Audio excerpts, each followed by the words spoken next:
Esti, welcome to BRICS Africa channel. Please take us through your journey of a dream that you spent so many years now coming to life. Yeah, it's been quite a journey. Starting when I was really young and really taking fruitation from about 2005 when I started training with the national squad back then. I was preparing for Beijing. So it's definitely been littered with some obstacles to jump with, and it's fantastic to know that I've finally made it, jumped the last hurdle. And what kind of obstacles did you face in such a long journey? Look, I mean, in sports, especially in South Africa, you know, the smaller sports don't get the same support as what you would see with the rugby and the soccer and the cricket and the more famous sports out there.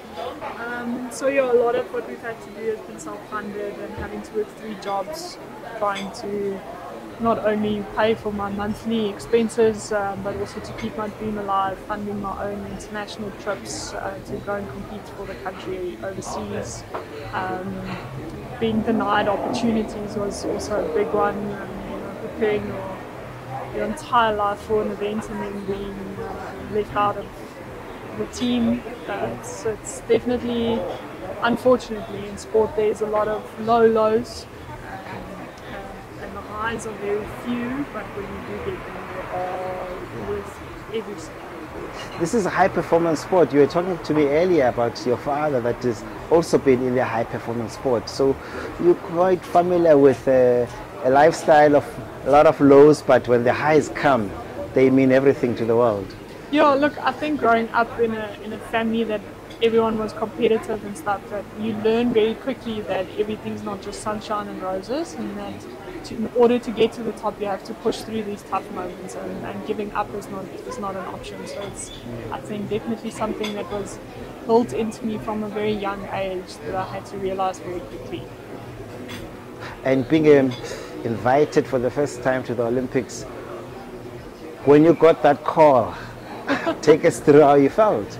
Yeah, look, it was pretty amazing when we were told that, you know, it's official, and when we attended the official team announcements, it started becoming quite surreal, and this is really happening. Obviously, we're still very focused on what needs to still happen at the Olympics. Merely qualifying isn't the only goal, but knowing that I have finally qualified and I will be allowed to race is quite an achievement. You know, a childhood dream coming to fruition, and now I think everything going forward is completing and starting the adult dream going forward. Yeah, a lot of people talk about focus, but just share with us what kind of a regime you have to say that you are paying attention to your intentions. Look, I mean, training it's twice a day, and juggling that with work it's still a realistic thing. So I usually, you know, start work at about 5:30 in the morning. So I see my first clients, and then somewhere in between the day I have a gap, and then I can do my own first training session, and then go straight back into work. And for now, I've put my studies on hold because everything got a little bit too hectic.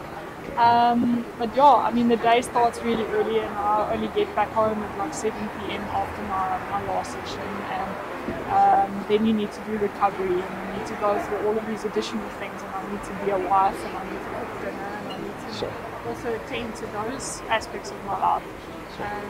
So it's not just eat, train, sleep, repeat. You know, it's a lot more than that. You have to work, and you have to be social, and you have to be a normal human being as well, and kind of find that balance between sport and normal life.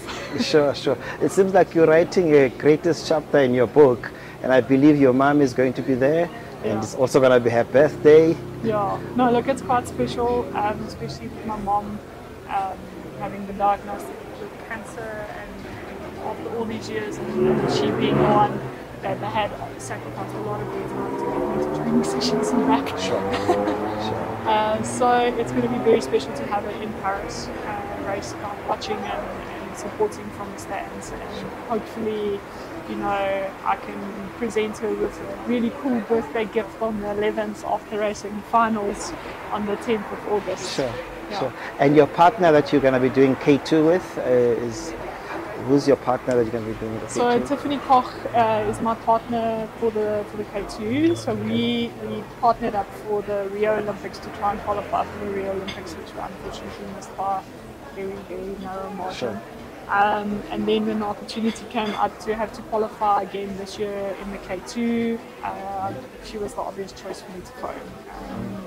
She had kind of put her pedals down and taken a bit of a rest from the sport, but I had heard that she got back into the boat, and I phoned her and asked her if she was keen to take up the challenge, and she accepted. And you know, with the trust that there is between us, even with her being in Durban and me being in Pretoria, which isn't ideal, but with the trust being there, knowing that she's going to do her absolute best where she is, and I'm doing my absolute best where I am, it still makes the boat work. Sure. So it's a reunion of trust. Absolutely. And that you really, really need in any partnership. And it's coming full circle. You know, just missing out on the Rio Olympics and now having the opportunity to finish that dream together in Paris. It's quite special. Cool. Esti, thank you so much and all the best for your new chapter. Thank you. And I'm sure this time is going to be phenomenal. Thank you so much. Very big shout out. Thank you.